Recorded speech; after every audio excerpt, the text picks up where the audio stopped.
Hello students, this class is for BEd second year. और आज इस क्लास में मैं पढ़ाऊंगी आपको शैक्षिक निर्देशन एवं परामर्श। ये बेटा आपका फोर्थ पेपर है और अगर हम पार्ट की बात करें तो ये पार्ट बेटा 2 है। फर्स्ट पार्ट में हम लोगों ने चर्चा की थी कि निर्देशन का अर्थ क्या है और उसकी परिभाषाएं क्या है। तो अब हम जान चुके हैं कि निर्देशन क्या है। निर्देशन एक सहायता मात्र है जो किसी भी समस्याग्रस्त व्यक्ति की समस्या का समाधान करने के लिए एक सहायता मात्र है।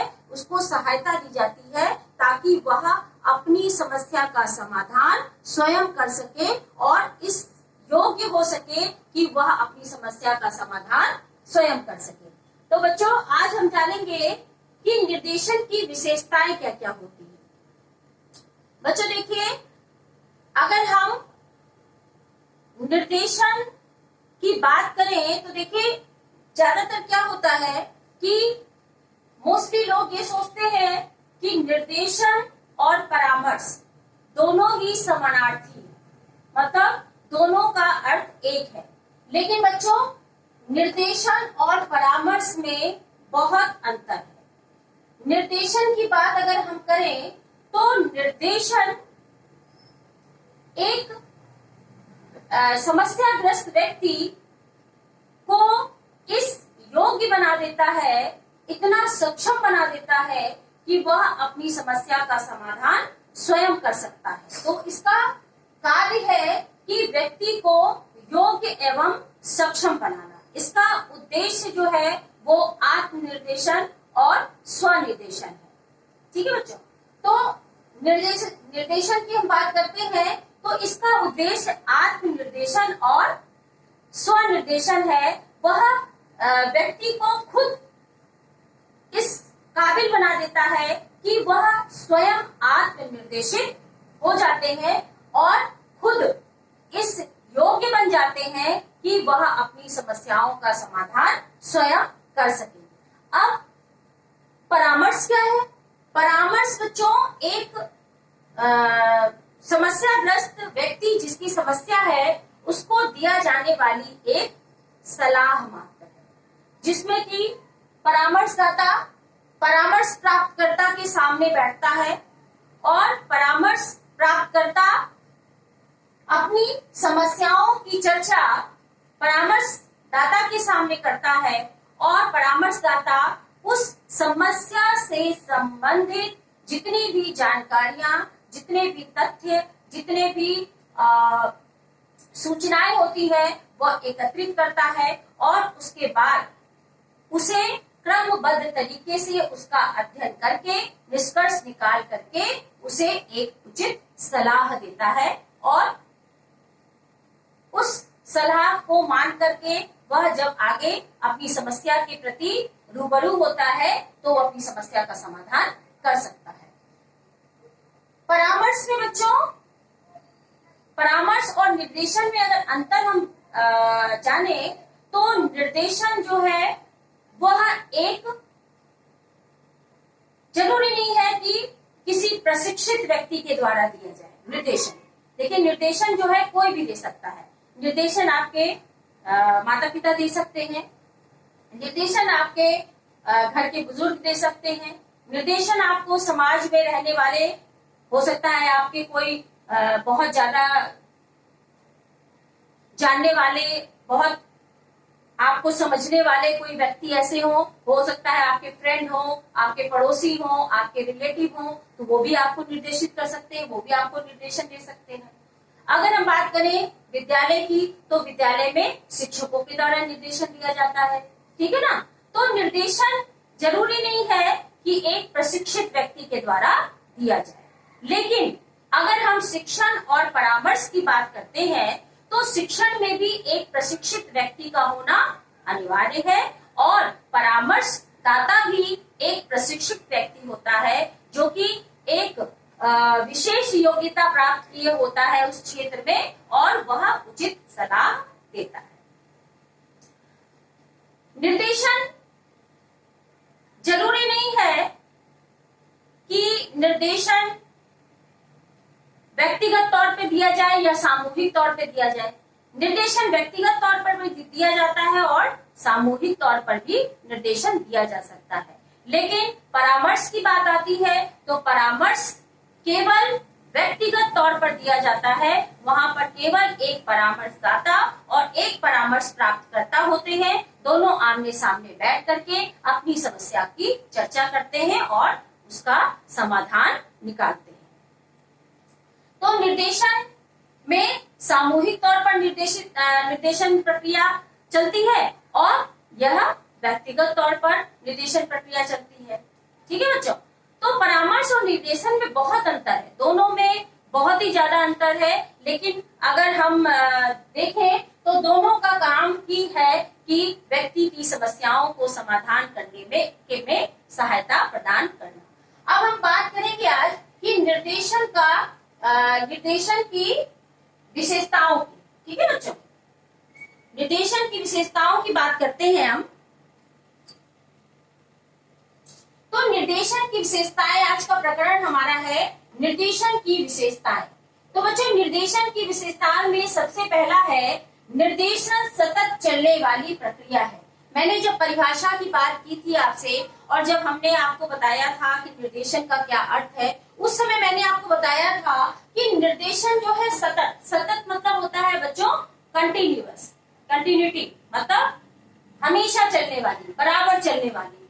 तो निर्देशन एक सतत चलने वाली प्रक्रिया है, मतलब यह जन्म से लेकर के मृत्यु तक निर्देशन प्रक्रिया चलती रहती है। ठीक है ना बच्चों, तो अगर एक कहा जाए कि एक पर्टिकुलर एज में ही निर्देशन का कार्य होता है या निर्देशन प्रक्रिया चलती है, ऐसा नहीं है।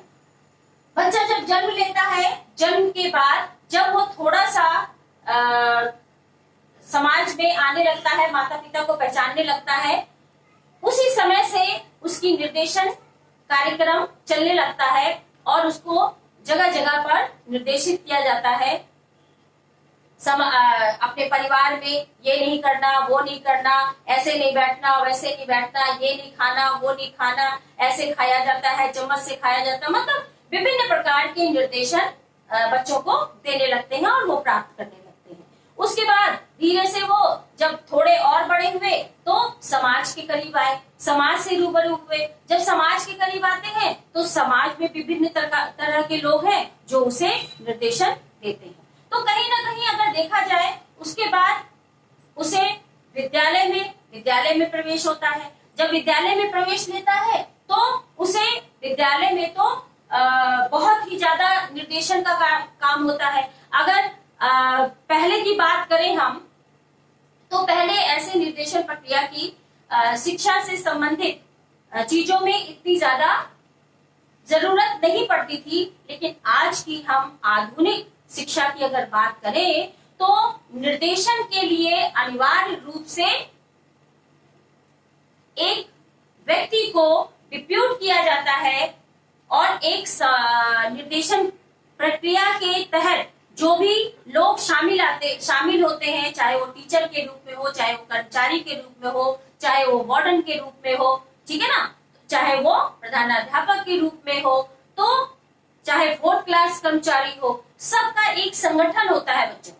उस संगठन के तहत बच्चों को निर्देशित किया जाता है। तो विद्यालय में जाकर के तो बहुत सारी समस्या ऐसे बालकों के सामने आती है जिसमें कि निर्देशन की बहुत ज्यादा जरूरत पड़ती है। हमें विषय चयन कौन सा करना चाहिए, हमें विद्यालय में किस तरह से समायोजित होना चाहिए। बहुत से बच्चे समायोजन बहुत जल्दी कर लेते हैं, किसी भी परिस्थिति में, किसी भी एटमॉस्फेयर में वो अपने आप को समायोजित कर लेते हैं। लेकिन बहुत से बच्चे ऐसे होते हैं कि जल्दी वो किसी भी एटमॉस्फेयर में एडजस्ट नहीं कर पाते हैं।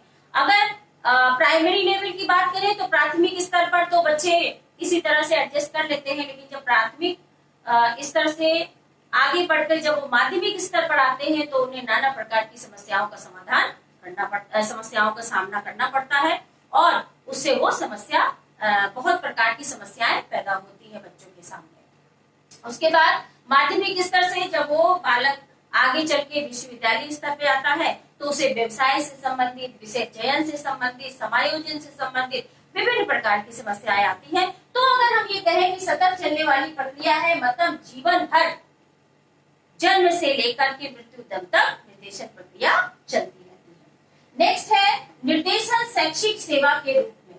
निर्देशन का काम शिक्षा से संबंधित सेवा प्रदान करना है। शिक्षा जगत में निर्देशन की बहुत एक अगर कहें कि शिक्षा से संबंधित निर्देशन एक अहम भूमिका निभा रही है। अगर शिक्षा, अभी मैंने आपको बताया कि शिक्षा से संबंधित बहुत प्रकार की समस्याएं हमारे बालकों के सामने आती है और उसका समाधान करने के लिए हमारी निर्देशन प्रक्रिया उनकी मदद करती है। फिर नेक्स्ट है हमारा निर्देशन एक सहायता है। मैं बार बार आपको बता रही हूँ कि निर्देशन कोई समस्या समाधान करने की कुंजी नहीं है, ना ही उसके द्वारा किसी की व्यक्ति की समस्या का समाधान हो सकता है। सिर्फ और सिर्फ निर्देशन के द्वारा व्यक्ति को इस योग्य बना दिया जाता है, इस काबिल बना दिया जाता है कि वह अपनी समस्याओं का समाधान स्वयं कर सके। नेक्स्ट है बच्चों निर्देशन सेवा से संबंधित क्रिया के रूप में। निर्देशन जीवन से संबंधित क्रिया के रूप में, जीवन से संबंधित विभिन्न प्रकार की समस्याएं, चाहे वो शिक्षा जगत से हो, चाहे वो व्यवसाय क्षेत्र से हो और चाहे व्यक्तिगत जीवन में समस्या हो, नाना प्रकार की समस्याओं का समाधान, व्यक्ति के समस्या का समाधान हमारे निर्देशन के द्वारा व्यक्तियों को उसके समाधान के लिए सहायता निर्देशन प्रक्रिया के द्वारा दी जाती है। फिर समायोजन की क्षमता विकसित करने के लिए मैंने आपको बताया कि एडजस्टमेंट, चाहे वो व्यवसाय में हो और चाहे वो शिक्षा में हो और चाहे वो व्यक्तिगत जीवन में हो। आज हमारे समाज में विभिन्न प्रकार के व्यक्तिगत जीवन से संबंधित विभिन्न प्रकार की समस्याएं आ रही हैं। आज जॉइंट फैमिली से एकाकी फैमिली में परिवार बंट रहे हैं। क्यों? क्योंकि समायोजन नहीं है, व्यक्ति समायोजित नहीं हो पा रहा है। ठीक है ना। शादी विवाह में आज क्या है, हर दूसरे तीसरे घर में एक तलाकशुदा व्यक्ति या तलाकशुदा महिला पाई जा रही है। क्यों? समायोजन नहीं कर पा रहे हैं। कहते हैं मेरी बेटी अब शादी करके गई है, अब नहीं जाएगी क्योंकि वो ससुराल में समायोजित नहीं हो पा रही है। तो कहीं ना कहीं जीवन से संबंधित बहुत सारी समस्याएं हमारे व्यक्तियों के सामने आती है और उन सभी समस्याओं का समाधान करने के लिए एक उचित निर्देशन प्रक्रिया के द्वारा इन सभी जीवन से संबंधित समस्याओं का समाधान करने में उनकी मदद निर्देशन प्रक्रिया के द्वारा दी जाती है। समायोजन की समस्या आती है तो उसकी क्षमता को विकसित करने के लिए निर्देशन प्रक्रिया एक अहम भूमिका निभाती है। फिर भावी जीवन की तैयारी करने में सहायक, हमें कल क्या करना है, हमें भविष्य में क्या बनना है, हमें कौन सा व्यवसाय चुनना है। अब व्यवसाय में तो बच्चों बहुत से बच्चे ऐसे होते हैं जो अपने पैतृक व्यवसाय को अपना लेते हैं कि भाई मेरे पापा टेलर थे तो हमने भी टेलरिंग सीख ली, हमने भी उसी को शॉप को आगे बढ़ा दिया। अगर हमारे कपड़े का काम है तो हमने भी करना शुरू कर दिया क्योंकि मेरे पेरेंट्स कपड़ा का काम कर रहे थे। लेकिन बहुत से बच्चे ऐसे हैं जो अपने व्यवसाय में समायोजित नहीं हो पाते। वो कहते हैं जो मेरा पैतृक व्यवसाय है वो हम नहीं करेंगे। आज हमारे यहाँ देखिए बहुत से किसान ऐसे हैं जो कि गांव छोड़ के शहर आकर के एक छोटी छोटी नौकरी कर रहे हैं, लेकिन खेती नहीं करेंगे क्योंकि मेरे बाबा और मेरे पापा ने खेती की तो हम इस व्यवसाय को नहीं चुन सकते हैं, हम शहर की जिंदगी जिएंगे। तो अब जब बेटा परिवर्तन आएगा जीवन में तो समस्याएं तो लेके ही आएगा, समस्याएं तो होंगी ही होंगी और जब समस्याएं होंगी तो हमारी निर्देशन प्रक्रिया उन समस्याओं का समाधान करने के लिए व्यक्ति को सक्षम और योग्य बनाती है। फिर निर्देशन व्यक्तिगत सहायता के रूप में, व्यक्तिगत संबंधित, व्यक्तिगत अभी मैंने आपको बताया कि व्यक्तिगत तौर पर व्यक्तियों के सामने कितनी सारी समस्याएं आती है, उन सभी समस्याओं का समाधान करने के लिए हमारी निर्देशन प्रक्रिया एक अहम भूमिका निभाती है। फिर है निर्देशन सेवार्थी केंद्रित प्रक्रिया के रूप में। निर्देशन देखिए, निर्देशन सेवार्थी, जो बच्चे निर्देशन सेवा को अपना रहे हैं। तो निर्देशन एक ऐसी प्रक्रिया है जो सेवार्थी केंद्रित प्रक्रिया के रूप में है। मतलब ये मेन फोकस किस पर करती है? सेवार्थी। सेवार्थी कौन? जिसकी समस्या है तो उस पर केंद्रित होती है। ठीक है ना बच्चों, सेवार्थी पर केंद्रित होती है निर्देशन प्रक्रिया। लेकिन अगर हम परामर्श की बात करें तो परामर्श में परामर्शदाता पर केंद्रित होती है, लेकिन निर्देशन में सेवार्थी केंद्रित प्रक्रिया होती है। ये पूरी तरह से जिस व्यक्ति को समस्या है, जिस बालक को समस्या है, उसकी समस्याओं का समाधान करने के लिए उस व्यक्ति को इस योग्य बना दिया जाता है कि वह अपनी समस्याओं का समाधान स्वयं करे। ठीक है ना, तो ये सेवार्थी केंद्रित प्रक्रिया है। निर्देशन की बात करें तो ये सेवार्थी केंद्रित है, मतलब इस पर सेवार्थी की ज्यादा सुनी जाती है। सेवार्थी इसमें एक्टिव रहते हैं और निर्देशक इसमें पैसिव रोल अदा करते हैं। ठीक है ना, ये सक्रिय रहते हैं और ये निष्क्रिय रहते हैं। तो बच्चों आज हमने जाना कि निर्देशन की क्या क्या विशेषताएं होती है, निर्देशन क्या होते हैं और निर्देशन की क्या क्या विशेषताएं होती है। अगली क्लास में नेक्स्ट टॉपिक के साथ मिलूंगी। ये बेटा आपका पार्ट 2 था। पार्ट 3 अब नेक्स्ट टॉपिक आपका पार्ट 3 होगा।